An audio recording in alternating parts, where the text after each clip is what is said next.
Estamos de volta no Jornal de Blumenau, agora com a nossa entrevista do dia, hoje para falar sobre as eleições ocorridas nesse domingo aqui no Brasil e em Santa Catarina, com o analista político Paulo Gouveia. Seu Paulo, obrigado pela participação. Prazer é todo meu, boa noite a todos.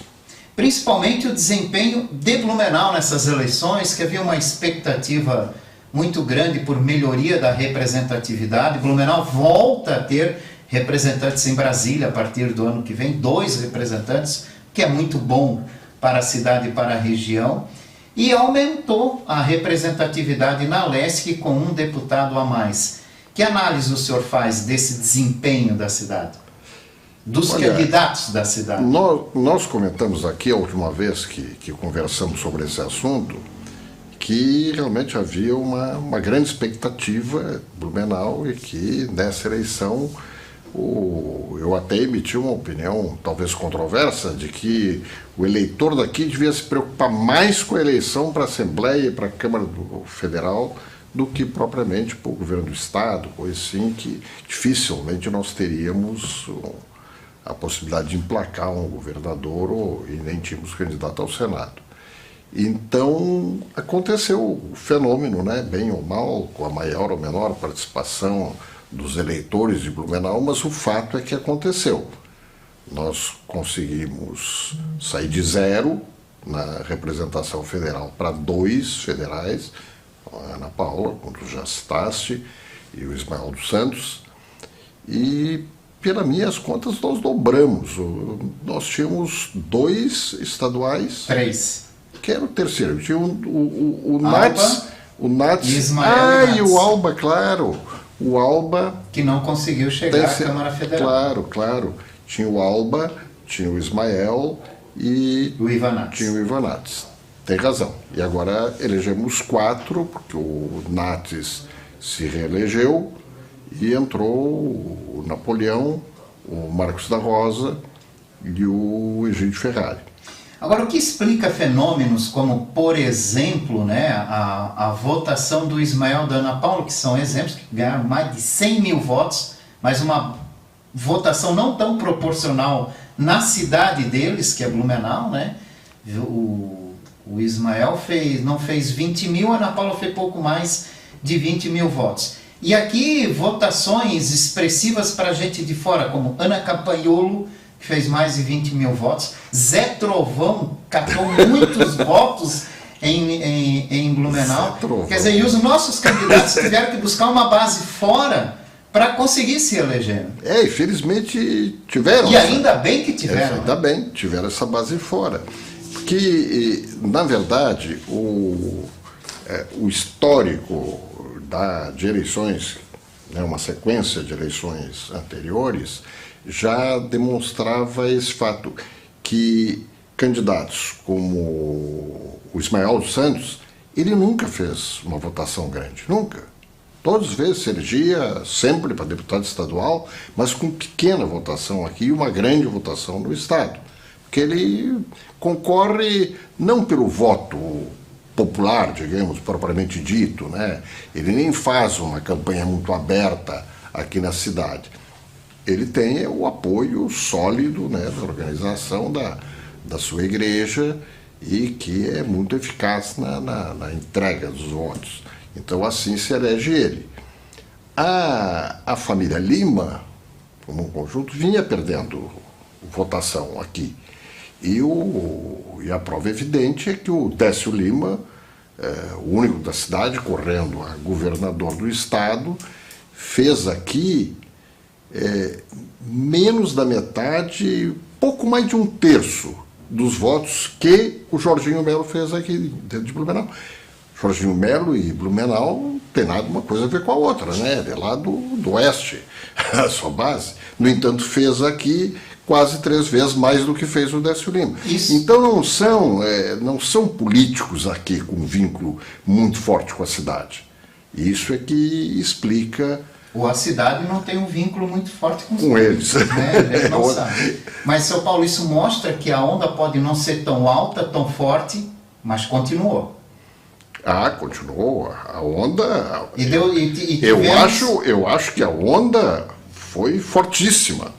Foi fortíssima. Onda bolsonarista em Santa Catarina. E viu o senador Jorge Tais, que é o... Me conta 3 ou 4 coisas que Jorge Saif já fez aqui em Santa Catarina.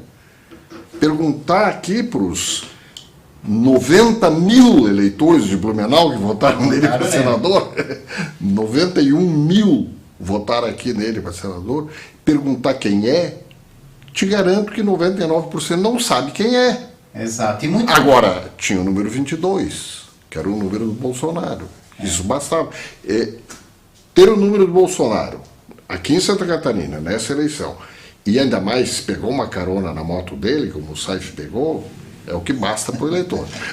Deu tudo certo. Deu tudo certo. Agora, a força do Bolsonaro não se mostrou com força o nosso prefeito, Mário Hildebrand, né?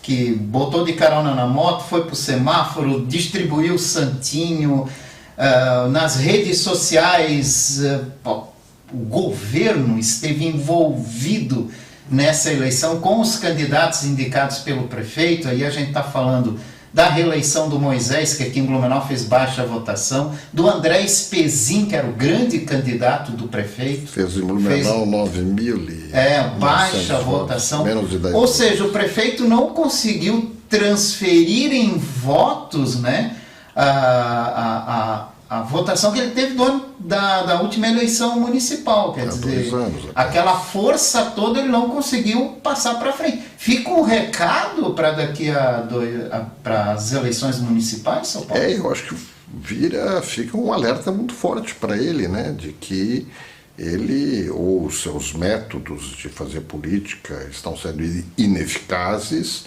ou está havendo algum problema na liderança dele, a ponto de ele não conseguir transmitir voto para terceiros. Se esperava mais do desempenho dos candidatos apoiados pelo prefeito? Eu acho que na raiz dessa questão esteja um traço da personalidade do nosso prefeito, que é de centralizar muito a coisa sempre em si próprio. Uma pessoa da sua administração que ele pretendesse lançar candidato, ele tinha que ter projetado muito. E não fez isso. Eles se candidataram com o apoio dele, ele não recebeu, porque campanha eleitoral não dá para fazer assim na última hora. Agora vai ser candidato e eu vou ajudar, e eu saio na rua, distribuo o santinho, e me apareço junto com ele, abraçado, tal, ele vai se eleger. Teria que ter trabalhado esses 2 anos com afinco para projetar. Só a imagem junto não deu certo, né? Até eu acho que sob esse aspecto, a pré-escolha dele como candidato à sua sucessão, que aparentemente é a vice-prefeita, a Maria Regina, é uma boa escolha, porque é talvez a única pessoa da administração que ele esteja prestigiando. Jorginho Melo é amplo favorito contra Décio Lima? Só uma zebra para o PT ganhar o governo do Estado? Sim. Está na mão do Jorginho Melo? Sim, pelo seguinte, porque o Décio Lima só chegou ao segundo turno devido à fragmentação do campo, digamos, do campo político do centro-direita. Teve uma ondinha PT também, né? Teve uma ondinha PT, mas veja bem, do centro até a ponta-direita, tinha 5 candidatos.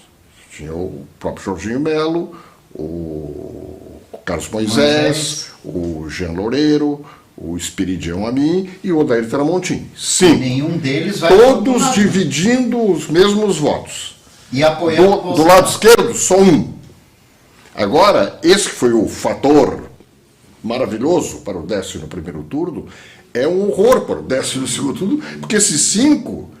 Se não, mesmo que eventualmente não manifestem, os seus eleitores vão votar no Jorginho. É muito difícil, né? Reverter a situação. Então não tem jeito. A derrota da família Amin, né? Foi pai, mãe, filho perderam na eleição nesse domingo. É um recado do eleitor para os políticos tradicionais?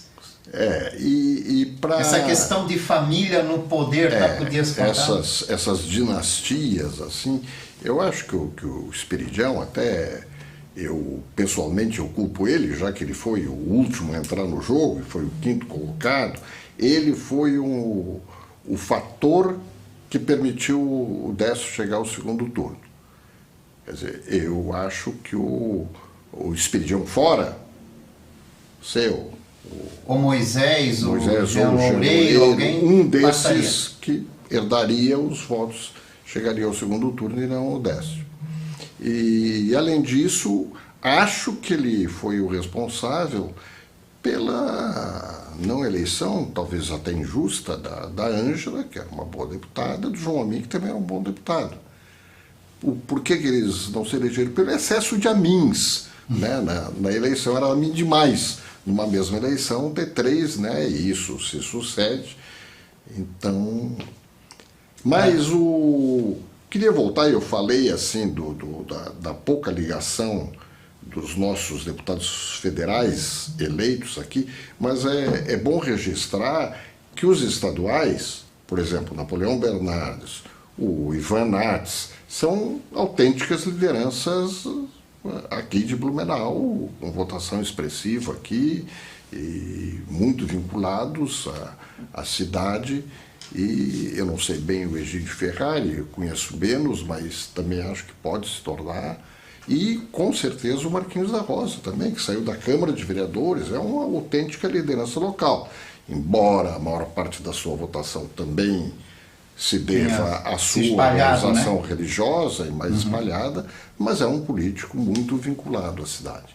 Bem rapidinho para a gente fechar. Lula e Bolsonaro...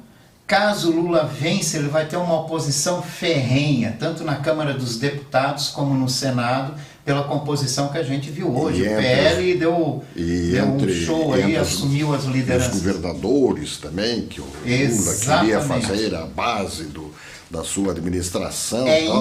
Mas eu acho que não ganha. O Bolsonaro vira o jogo no segundo turno.